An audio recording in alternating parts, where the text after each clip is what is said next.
नमस्कार दोस्तों, स्वागत है आप सभी का आपके अपने YouTube चैनल अपेक्स सेंटर पर। दोस्तों इस वीडियो में हम लोग वेल्डर ट्रेड थ्योरी का दोस्तों ऑफिशियल सीबीटी क्वेश्चन पेपर देखने वाले हैं, जो कि आपके सीबीटी एग्जाम में पूछे जा रहे हैं।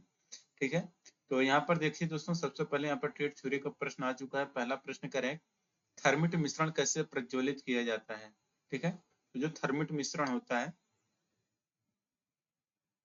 इसको दोस्तों हम लोग इग्नाइट करते हैं यहाँ पर मैग्नीशियम रिबन से। मैग्नीशियम रिबन यहाँ पर आपका करेक्ट आंसर हो जाएगा, ऑप्शन नंबर डी यहाँ पर करेक्ट हो जाएगा। ठीक है, इसके बाद दोस्तों यहाँ पर दूसरा प्रश्न कह रहा है यहाँ पर कि फिनिशिंग फ्रिक्शन वेल्डिंग प्रक्रिया में गर्मी का स्रोत क्या है। तो देखिए, फ्रिक्शन वेल्डिंग प्रक्रिया में गर्मी का जो स्रोत होता है वह आपका मैकेनिकल हीटिंग या यांत्रिक ताप होता है। ऑप्शन नंबर ए करेक्ट हो जाएगा। तीसरा प्रश्न यहाँ पर कहा गया है कि सीट मेटल वेल्डिंग में किस प्रकार की ध्रुवता का उपयोग किया जाता है। तो सीट मेटल वेल्डिंग में दोस्तों हम लोग जो पोलरिटी यूज करते हैं वह हम लोगों का रिवर्स पोलरिटी होता है। तो रिवर्स पोलरिटी आपका करेक्ट आंसर हो जाएगा, विपरीत ध्रुवता। चौथा प्रश्न यहाँ पर देखिए, कहा गया है कि सिलेंडर वाल्व खोलने के लिए किस उपकरण का उपयोग किया जाता है। तो सिलेंडर वाल्व को खोलने के लिए दोस्तों हम लोग यहाँ पर स्पिंडल की का उपयोग करते हैं। अब देखिए दोस्तों, यहाँ पर पांचवा प्रश्न कह रहे हैं कि प्लेन कार्बन स्टील का पोस्ट हीटेड तापमान क्या होता है। तो देखिए, प्लेन कार्बन स्टील का जो पोस्ट हीटेड तापमान होता है दोस्तों वह आपका 100 डिग्री सेल्सियस होता है। ठीक है, छठा प्रश्न यहाँ पर देखिए, कह रहे हैं कौन सी ऊष्मा उपचार प्रक्रिया पदार्थ को नरम करने और मशीनिंग के लिए उपयुक्त है। देखिए, जो ऊष्मा उपचार प्रक्रिया पदार्थ को नरम करने और मशीनिंग के लिए उपयुक्त होता है वह आपका अनिलिंग है। ठीक है, सातवां प्रश्न कह रहा है कौन सी विधि सरफेस विधि के लिए चिकनी और पतली परत के लिए उपयुक्त है। ये रहता है दोस्तों आपको प्लाज्मा वेल्डिंग। ठीक है, तो प्लाज्मा वेल्डिंग आपका करेक्ट आंसर हो जाएगा, डी ऑप्शन। आठवां प्रश्न कह रहा है कि वेल्ड बिट पर अर्ध परिपत्र को जमा करने वाले का नाम क्या है। तो वेल्ड बिट पर अर्ध परिपत्र को जमा करने वाले का जो नाम है वह आपका है रेनफोर्समेंट, सुदृढ़ीकरण। नौवां प्रश्न यहाँ पर कहा गया है प्लाज्मा आर्क वेल्डिंग में किस इलेक्ट्रोड का उपयोग किया जाता है। तो प्लाज्मा आर्क वेल्डिंग में दोस्तों हम लोग टंगस्टन के इलेक्ट्रोड यूज करते हैं। यहाँ पर देखिए, कह रहा है कि आपको क्लैंप का प्रकार कौन सा है। तो देखिए, क्लैंप का दोस्तों ये जो आपको प्रकार दिखाया गया है ये आपका सी क्लैंप कहलाता है। ऑप्शन नंबर डी करेक्ट हो जाएगा, सी क्लैंप। 11 नंबर का प्रश्न करेगा कि वेल्डिंग मशीन में अर्थ क्लैंप बनाने के लिए किस धातु का उपयोग किया जाता है। तो वेल्डिंग मशीन में दोस्तों अर्थ क्लैंप बनाने के लिए हम लोग कॉपर एलॉय यानी कि तांबा मिश्र धातु का उपयोग करते हैं। 12 नंबर का प्रश्न यहाँ पर कहा गया है कि एक रेजिस्टेंस वेल्डिंग विधि कौन सी है। तो देखिए, जो रेजिस्टेंस वेल्डिंग विधि होती है वह आपका स्पॉट वेल्डिंग है। ऑप्शन नंबर सी करेक्ट हो जाएगा, स्पॉट वेल्डिंग। 13 नंबर का प्रश्न करें यहाँ पर टीआईजी वेल्डिंग में वर्कपीस को उष्मा देने का मुख्य स्रोत क्या है। तो टीआईजी वेल्डिंग में वर्कपीस को उष्मा देने का जो मुख्य स्रोत रहता है वो आपका केबल करंट होता है। ठीक है, 14 नंबर का प्रश्न कर रहे हैं यहाँ पर कि चीजल की भंगुरता को दूर करने के लिए कौन सी उष्मोपचार प्रक्रिया की जाती है। चीजल यानी कि छैनी। तो छैनी में भंगुरता को दूर करने के लिए जो हीट ट्रीटमेंट हम लोग प्रोसेस करते हैं वो आपका टेम्परिंग प्रोसेस होता है। अब 15 नंबर का प्रश्न यहाँ पर कहा गया है कि सरफेस को किसी भी स्थिति या स्थान पर किया जा सकता है। देखिए, जिस विधि को सरफेस को किसी भी स्थिति या स्थान पर किया जा सकता है वह रहता है आपका shielded metal arc welding. 16 number का प्रश्न करें कच्चा लोहा का पूर्व तापमान क्या होता है। तो यानी कि pre heating temperature of cast iron क्या होगा। तो कास्ट आयरन के दोस्तों जो आपका प्री हीटिंग टेम्परेचर होता है वह आपका 200 से 310 डिग्री सेल्सियस होता है। 17 नंबर का क्वेश्चन करें कि पतली चादर को संभालने के लिए कौन सी सुरक्षा को अपनाया जाता है। तो पतली चादर को संभालने के लिए जो सुरक्षा अपनाया जाता है वह आपका हैंड ग्लव्स होता है।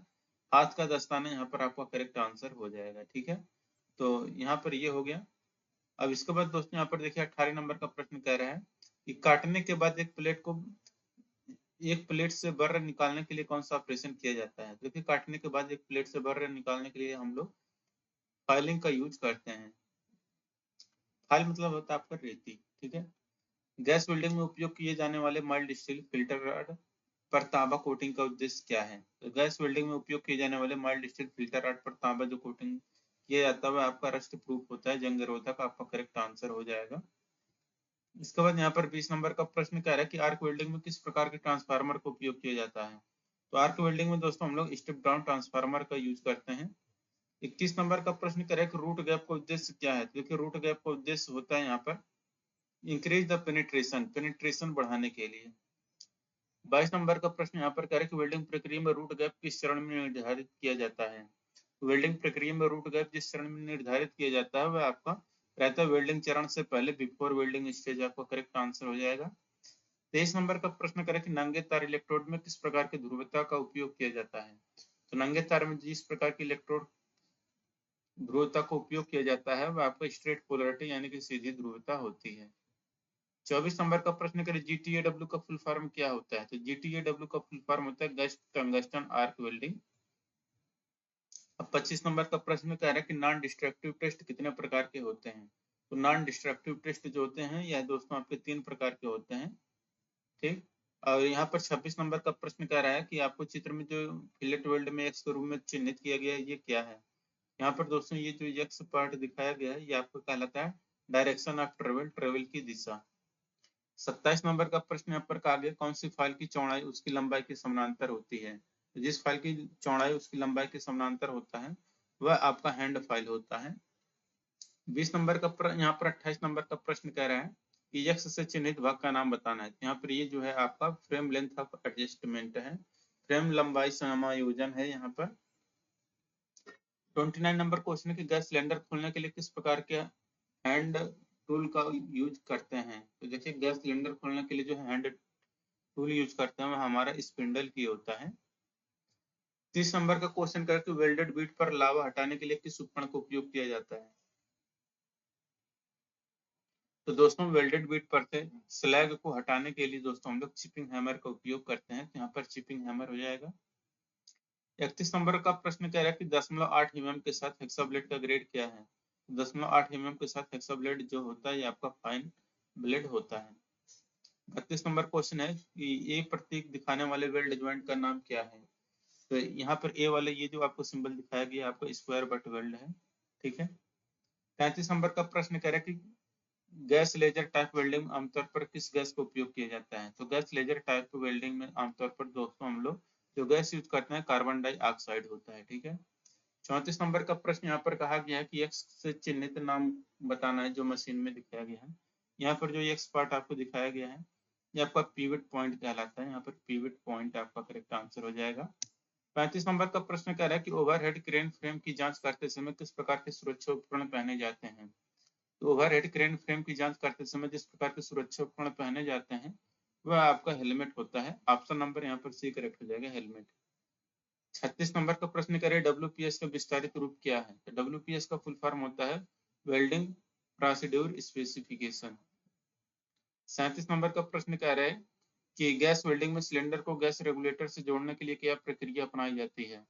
तो गैस सिलेंडर में सिलेंडर को गैस रेगुलेटर से जोड़ने के लिए जो प्रक्रिया अपनाई जाती है यह आपको open and close valve for few second यहाँ पर हो जाएगा, कुछ सेकंड के लिए खुला और बंद वाल्व, ठीक है। 38 नंबर का प्रश्न कह रहा है कि वेल्डिंग प्रक्रिया के दौरान टॉक्सिक धुएं से कैसे बचा जाए। यानी कि जो जहरीली धुआं होती है वेल्डिंग ऑपरेशन के दौरान उससे बचने के लिए यूज रेस्पिरेटर पैड यानी कि श्वसन यंत्र पैड का उपयोग करके हम लोग वेल्डिंग ऑपरेशन के दौरान जो टॉक्सिक यानी कि ज्वलनशील धुएं होती हैं यानी कि विषैली धुएं होती हैं उनसे हम लोग बच सकते हैं। ये दोस्तों आपका 38 क्वेश्चन ट्रेड थ्योरी का कंप्लीट हो गया। अब देखिए यहाँ पर दोस्तों आ गया यहाँ पर words of calculation and science का 6 प्रश्न देखने को मिलेगा। अरे एक आयत का लंबाई क्या होगा जिसकी लंबाई और चौड़ाई 10 सेंटीमीटर और 8 सेंटीमीटर है। क्षेत्रफल निकालने के लिए आयत के लंबाई और चौड़ाई को गुणा करेंगे 10 8 80 हो जाएगा सेंटीमीटर स्क्वायर। दूसरा प्रश्न है कि धातु को कौन सा गुण बल लगाने पर विरूपित तथा बल हटाने पर अपने वापस पूर्वावस्था में आने की क्षमता रखता है। ये रहता है दोस्तों आपको इलास्टिसिटी यानी कि प्रत्यास्थता। तीसरा प्रश्न की धारा की इकाई क्या होती है। तो धारा की इकाई दोस्तों यहाँ पर एम्पियर होता है, एम्पियर आपका करेक्ट आंसर हो जाएगा। चौथा प्रश्न है कि पानी की विशिष्ट ऊष्मा का मान क्या होता है। देखिए पानी की विशिष्ट ऊष्मा यहाँ पर 1 होती है, ठीक है। पांचवा प्रश्न है किसी कंडक्टर में इलेक्ट्रॉन का प्रवाह क्या होता है। तो किसी कंडक्टर में इलेक्ट्रॉन के प्रवाह को हम लोग धारा बोलते हैं। छठा प्रश्न 0.456 दशमलव भिन्न को प्रतिशत में बदलिए। तो 0.456 दशमलव भिन्न को प्रतिशत में बदलेंगे तो यहाँ पर 100 का गुणा करेंगे तो ये 45.6% आ जाएगा। अब इंजीनियरिंग ड्राइंग का दोस्तों आपको 6 प्रश्न देखने को मिलेगा। कह रहा है कि मानक के अनुसार कौन सा तीर शीर्ष सही है। ठीक है, तो ये जो तीर शीर्ष आपको यहाँ पर दोस्तों दिखाया गया है, ये वाला तीर शीर्ष आपका सही है। यहाँ पर ये नुकीला होता है। ठीक है, तीर। दूसरा है कि ये जो सिंबल है कौन सा सिंबल है, ये जो सिंबल आपको दिखाया गया है दोस्तों, यह सिंबल आपका है लकड़ी का सिंबल है। ठीक है, यहाँ पर वुड आपका करेक्ट आंसर हो जाएगा।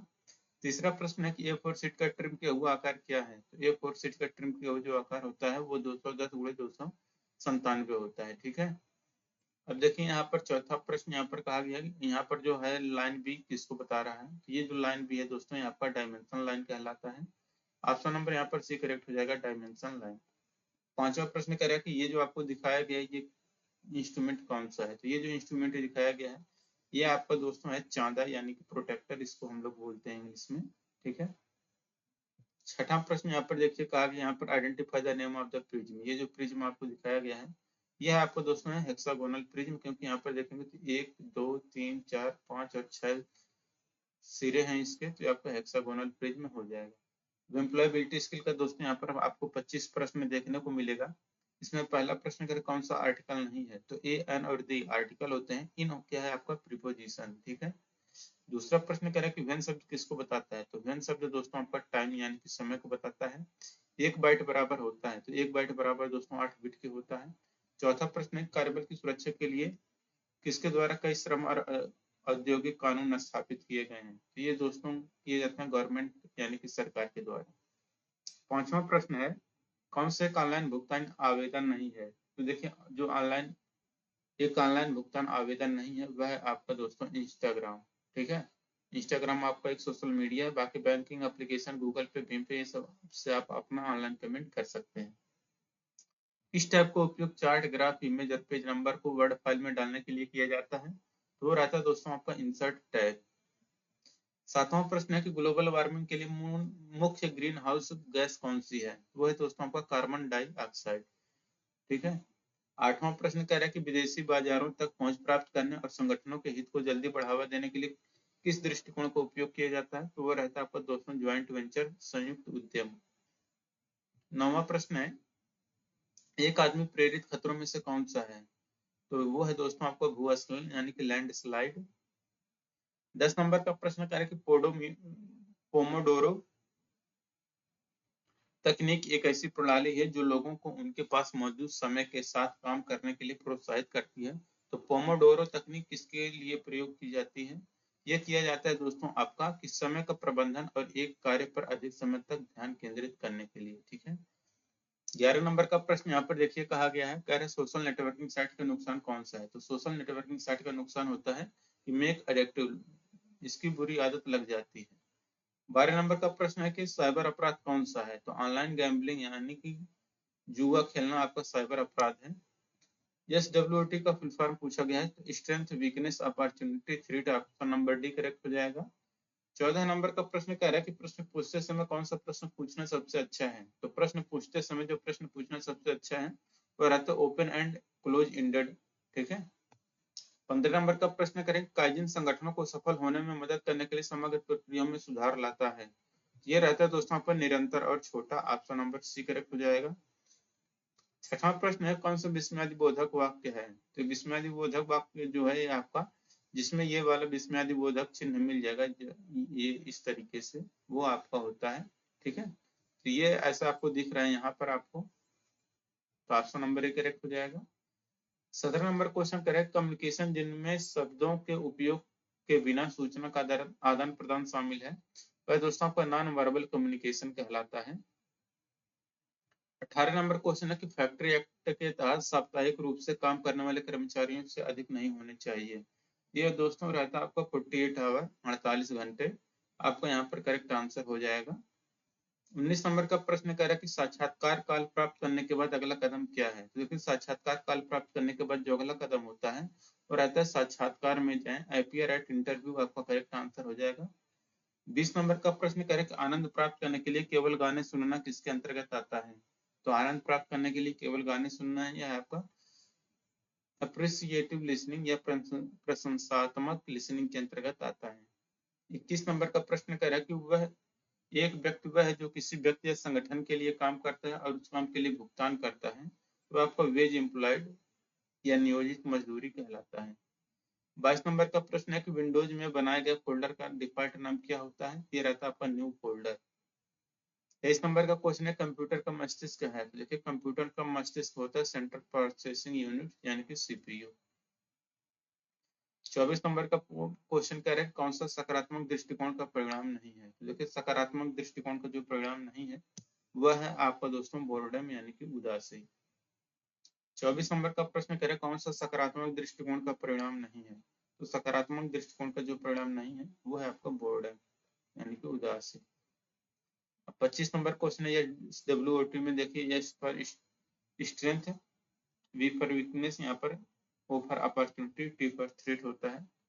ठीक है, ऑप्शन नंबर सी यहाँ पर करेक्ट आंसर हो जाएगा। दोस्तों यहाँ पे आपका कंप्लीट होता है। वीडियो अच्छा लगा वीडियो को लाइक करिए, अपने दोस्तों के साथ शेयर करिए। मिलेंगे नेक्स्ट वीडियो में। Thank you.